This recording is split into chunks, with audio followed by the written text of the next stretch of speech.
2 minutes. All right. Hey, guys. Welcome to the Skull Show. It's your host, Paxton. We're here.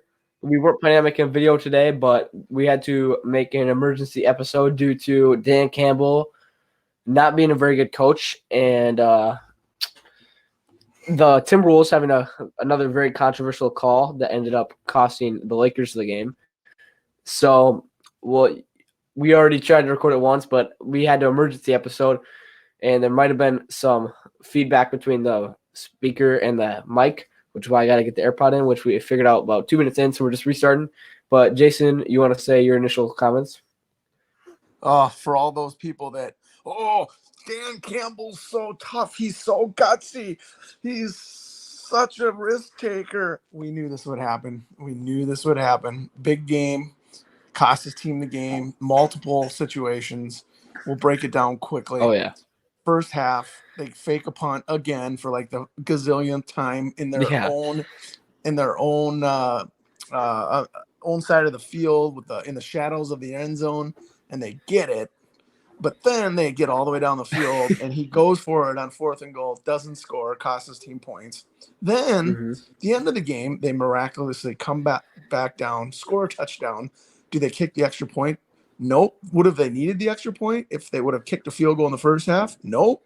So they have not one, not two, but 3 2-point conversion tries and fail on 2 of the 3. The one that they made, they cheated. They had 3 penalties on it.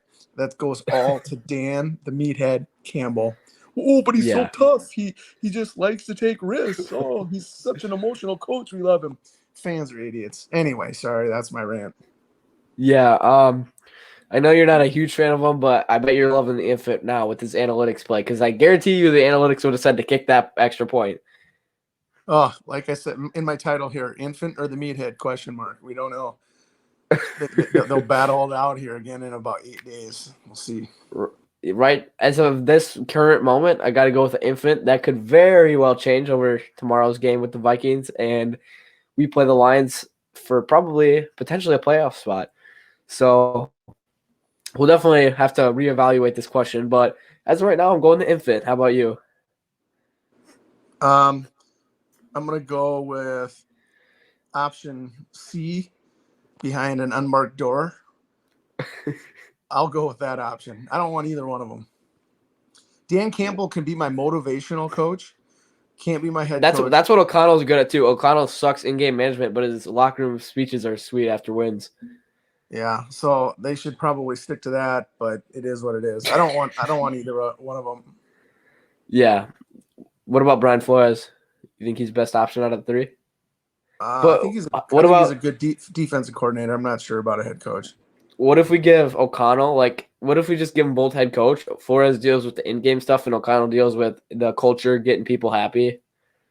And yeah, you could have quite a staff. You could have the infant be hey, we got a great culture. Everybody's nice to each other. We like to be here. Zimmer's not here anymore. And then we could have Dan Campbell be the motivational. Yeah, we're doing this. We're going to go bite off somebody's kneecaps to win the game.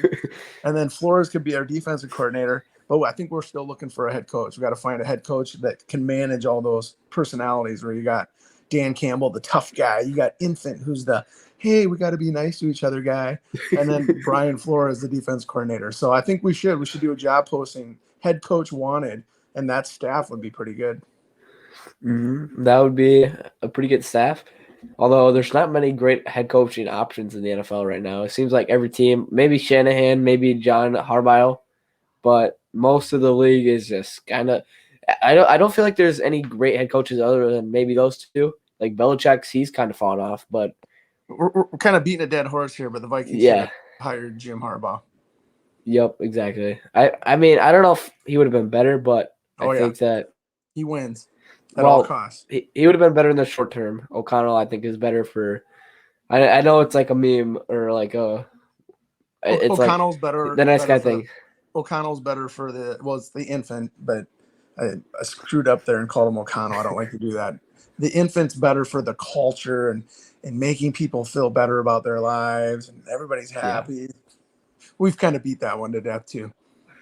Yeah, so we kind of know where we stand on that, but let's go to the Timberwolves game then. I'll be back in 1 second.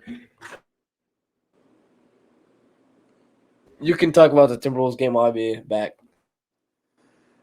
I think he's going to check on the welfare of the Lions players after the big controversial loss.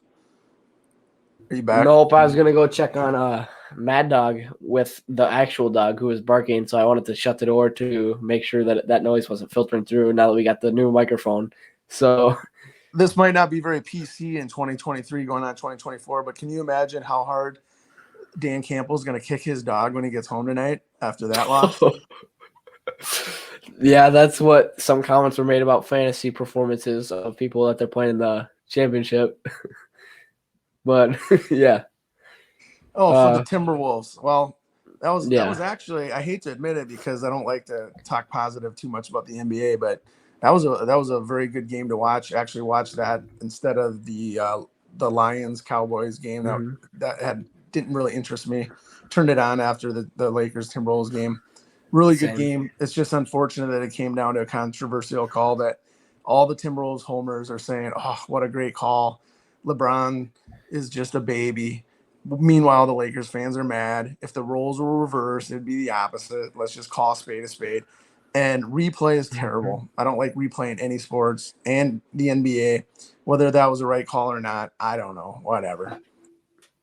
They shouldn't So give up a we'll 7-point lead with 35 seconds. How about that? yeah, that's absolutely true. Jaden McDaniels, he's a great player. He's got to mature. Is he Man, related to Dan Campbell? might be. Although I feel like they're lacking. I feel like their only similarity might be getting mad easily. Literally, their only Yeah, similarity in any aspect. that was a pretty boneheaded play there. But yeah, Yeah. that was a typical Timberwolves choke at the end, but they somehow figured it out thanks to some controversial officiating there at the end. Oh yeah. Yeah, I'm gonna get you and me both on the record here. Was it a 3 or a 2? I I think it was probably a 3, but if you call it a 2 on the floor, I don't like the whole replay thing. Whatever, just make the call and move on. It was pretty close to call. Who knows? Could go either way. Yeah, I think it was probably a 2. I thought it was a 3 up until I saw one because I was looking at all the Lakers like pages to see what their thoughts on it were, and they were mad and they were yeah. But then when you look at more at the Timberwolves side, and you go about one more frame into the replay and you see that his line just barely touches the 3-point line, Well, and even if it doesn't, you can't overturn it. we actually need a floor cam there because if the floor cam was going up, you could maybe see that his toe, even though it looked like it was, maybe his toe actually wasn't touching the ground. Ever thought of that? Then it's a 3. So it is what it is. McDaniels is a moron. LeBron's pretty good, even though he's not my favorite person in the world, but he's pretty good at basketball. And one other thing to call out real quick. This is like probably earth-shattering comment for me. Karl Anthony Towns, he whines less now than Anthony Edwards. Anthony Edwards needs to quit crying about every single foul. Just move on, get down the floor, play defense. Cat played defense tonight, even though he was terrible offensively. So we'll give Cat a little Yeah. bit of credit. How about that? Yeah, I mean that's something that I don't think I've ever heard you ever say ever. He's got to keep doing it though. So Yeah, baby steps here. But the yeah. MVPs are Rudy Gobert and Mike Conley. Oh man, those guys are great. What a trade for Conley. And let's look at D'Lo's stats for the day. I bet I'll get it faster on here. D'Lo left because during the game he was hurt. He took his first charge of the season and then passed away after doing so, and left the game for the locker room. Yeah. We were in the car ride, so I couldn't watch too much of like the details of that game. I was mostly just listening. And look, so yeah, Conley definitely, and we can't forget about. We also got Nikhil Alexander Walker in that trade too, who's been a great defensive piece, Oh wow, especially didn't when. know. Yeah, didn't know that. That's a good tidbit. Yeah, That was a very good trade. And the Rudy trade's looking better. yeah, Remember last year they got ripped pretty hard for that. But Rudy and Conley are kind of the MVPs in terms of defense and leadership. yeah. I think Cat's, but this is where he should have been a few years ago, so we can't give him too much slack. But I think Cat's starting to enter that more of that leadership role, and instead of, as you mentioned, like trying to be the star no matter what. He's Eh, embracing being like a second guy a little bit more than he has been in past years, which I think is big. I think Mike Conley and Rudy put him in his place and Yeah. said, "Listen here, buddy, this is how it's gonna work. Do you want us to go Jimmy buckets on you again?" And then Cat got scared and said, "Fine, I'll play defense and I'll be the second or third guy." What they did Yeah. is they held up a picture of Jimmy buckets and they pointed to it, and they said, "Listen here, play defense, work hard, or we're sending this guy after you." And Cat started sweating profusely, and said, "Fine, I'll play defense. I'll do whatever you want me to do." Speaking of Jimmy Butler, which is very true, but Jimmy Butler did you know that he like missed 6 consecutive matchups against the Timberwolves before they won they played, and then he just got shut out in the fourth quarter by the Timberwolves? The rumor is he said he would never play against the Wolves, but now I heard that it's just at Target Center. He doesn't want to play in front of the fans in that state. Can't blame Hard. him. I mean, No, I can't blame him either. yeah, I love this Jimmy Buckets. crowd's.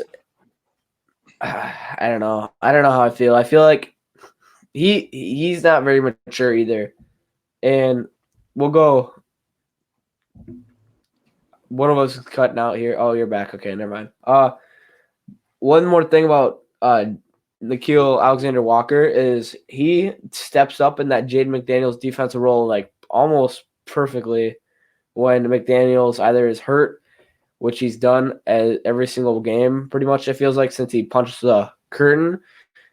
Got to get it on the curtain. Yeah. And There's another page out of the Nickeil Dan Campbell Alexander-Walker's book for played some Jaden. great defense. Mm-hmm. One more And Timberwolves one last shout out. Timberwolves topic. How about Oh, I had one Naz more. Reid? Naz Reid. He's pretty solid. He's kind of a quiet MVP as well. Yeah, he'll probably be sixth man of the year. He is great. He's so versatile where you can literally plug him in. Like when Ant was hurt, they're putting him in with Rudy and Cat. So I mean, if you can do Big that, Naz Reid then. guy. Big Naz Reid guy. Mm-hmm. And what was your last shout out? That was it. Naz Reid was my last shout out. That's all I got. Yeah, Huge game against the Knickerbockers on January 1st at Madison Square Garden. They call it MSG. All the pretty people are going to be there. It's going to be a matinee kickoff. It's going to be a big game. Might have to watch that instead of yeah. the Iowa game, huh? Well, that will be like towards the end of the Iowa game, so that will be like the only time it's interesting. It'll be 3-7. Iowa will be driving downfield, aka they just blocked a punt, and they need to get 10 yards to get in field goal range. That's where it really gets interesting, when they need 10 yards to get in field goal range.